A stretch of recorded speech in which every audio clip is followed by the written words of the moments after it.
Bagi Anda yang masih memperdebatkan pro naturalisasi, kontra naturalisasi, come on. Jangan begitulah. Kita harus bisa melihat lebih dalam. Agenda besar ini untuk apa? PSSI punya target kerja. Salah satunya adalah memuaskan, mendengar keinginan, aura publik, netizen, insan sepak bola Indonesia, dan fans timnas garis keras.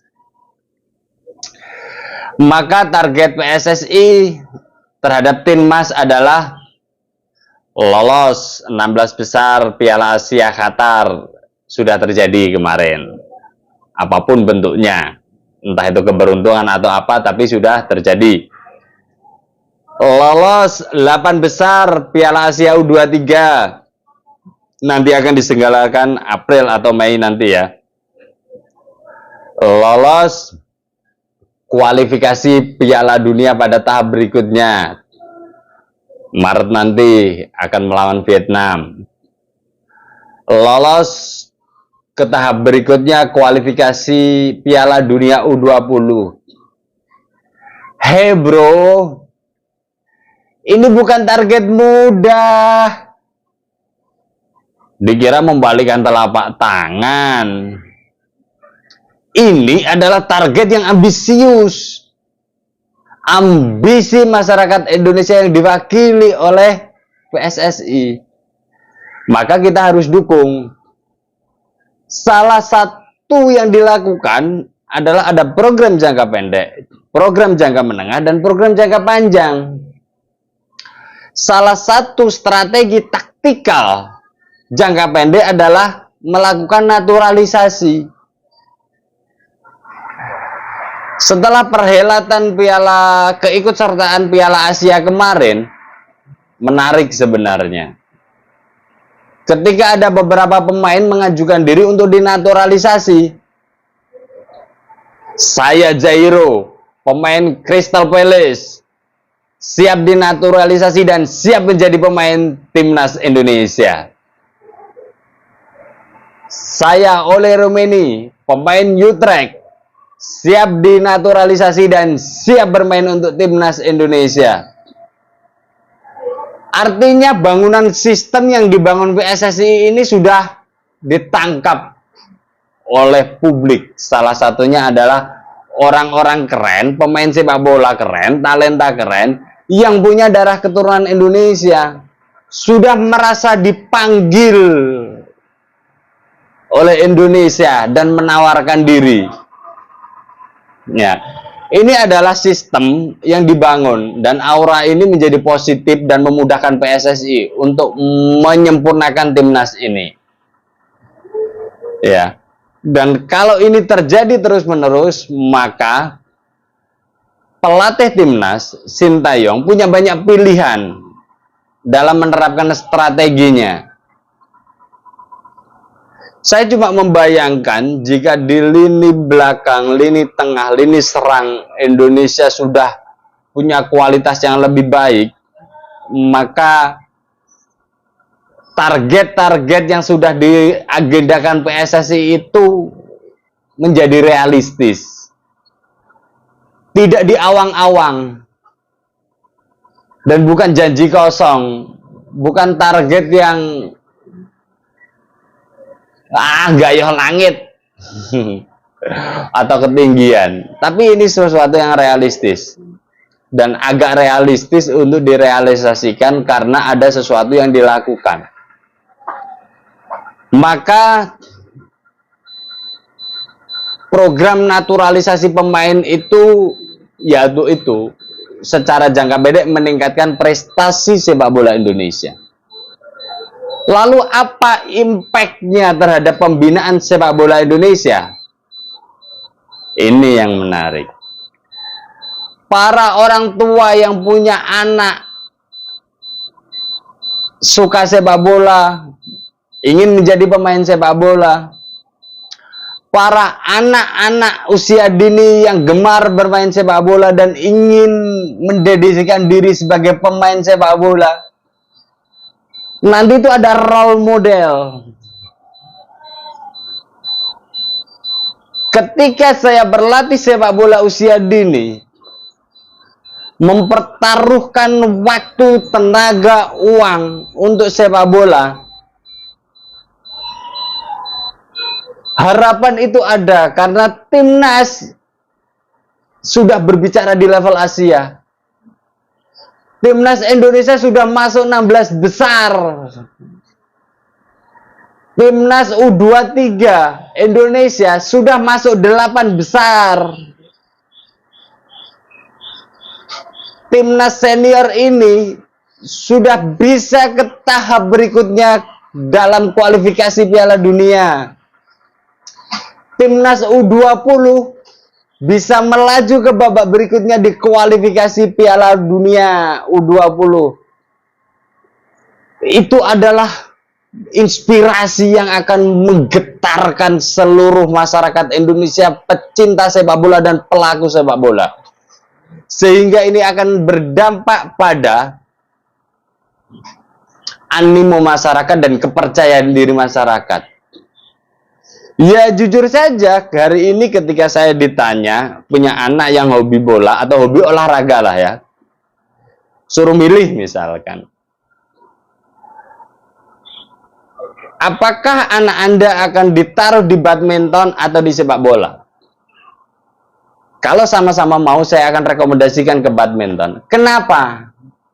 Karena di badminton role modelnya sudah ada. Ada Susi Susanti, ada Alan Budi Kusuma, ada Ricky Rexi, ada ganda putri yang sudah mempersembahkan di Olimpiade, ada Taufik Hidayat yang bertengger lama, pemain nomor 1 di dunia, ada Chandra Sigit dan sebagainya. Itu role model yang kemudian menginspirasi bagi anak-anak usia dini untuk yes, saya akan menjadi bagian sejarah ini. Sepak bola butuh itu. Para orang tua butuh teryakinkan itu. Anak-anak usia dini harus melihat itu.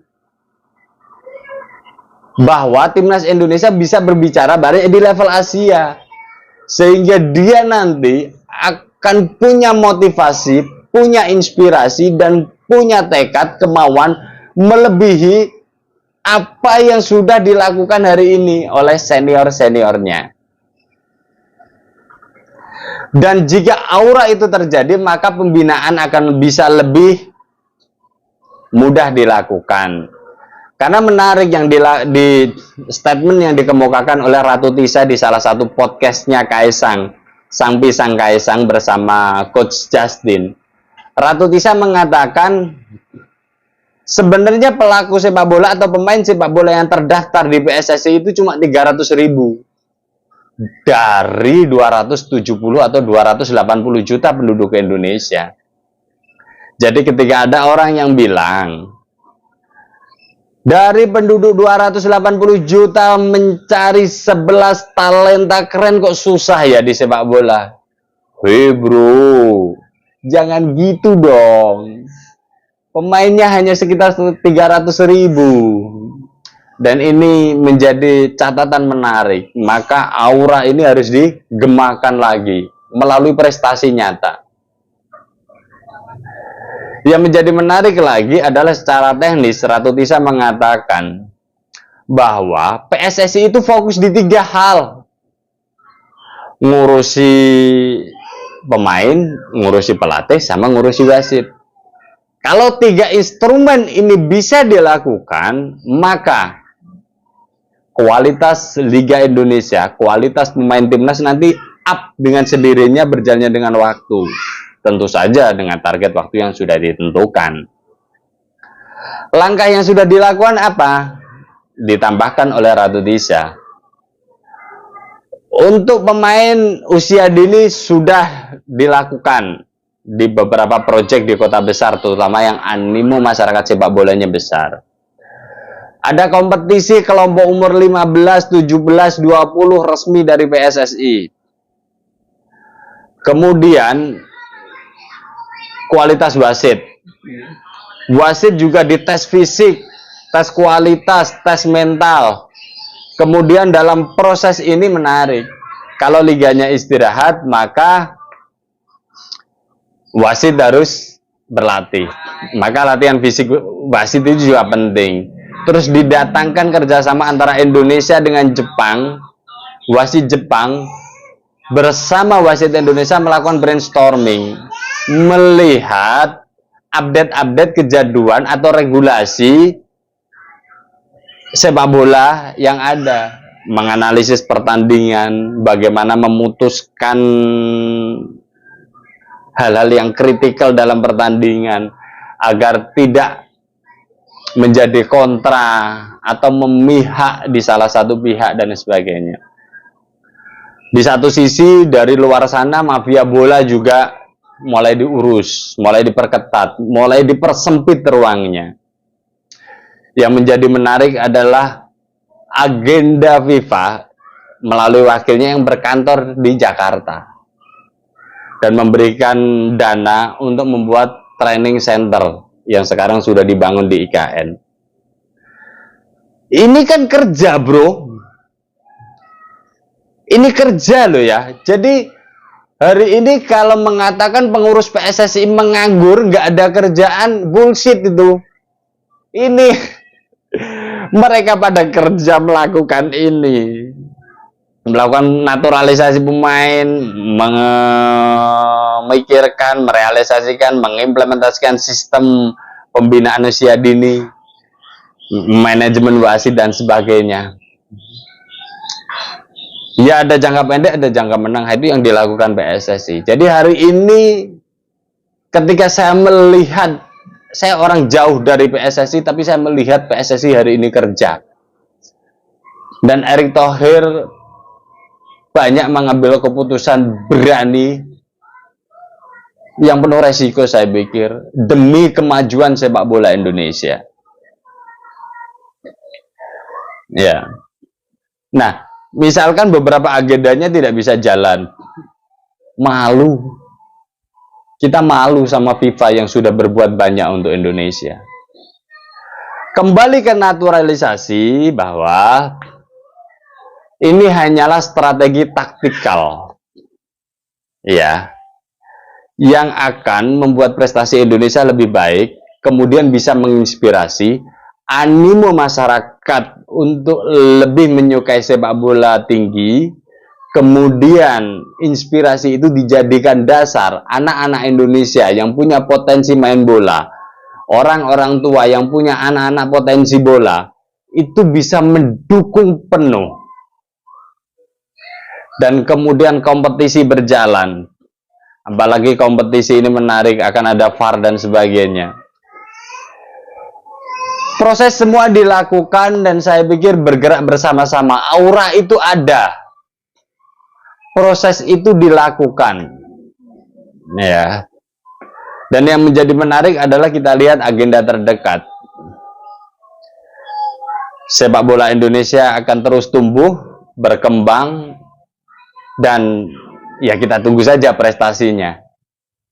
Pak Erick Thohir, terima kasih telah berambisi menjadikan Indonesia menjadi timnas yang lebih baik, menjadikan kualitas Liga Indonesia yang lebih baik, dan membawa aura positif terhadap animo masyarakat sepak bola yang lebih baik.